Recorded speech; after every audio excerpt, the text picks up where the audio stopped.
میخورد که یه خری داشت علف میخورد که یه زنبور رو همراه با این علفا بلعید. زنبور برای اینکه از خودش دفاع کنه زبون خر رو نیست زد و تا دهن خر باز شد فرار کرد. خر ارعر کنان به دنبال زنبور رفت تا به کندوی زنبور رسید. خر شکایت زنبور رو پیش ملکه زنبورها برد. ملکه به زنبور گفت برای چی این کارو کردی؟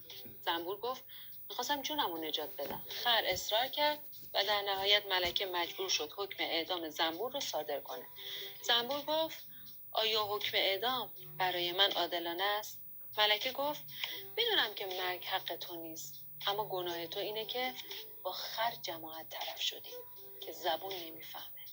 رفیق سعی کن تو زندگی با خر جماعت هم کلام نشی.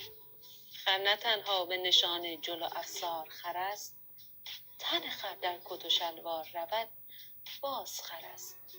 2 مثقال خریت ز خران چیزی نیست، آدمی دیدم اما 2 خروار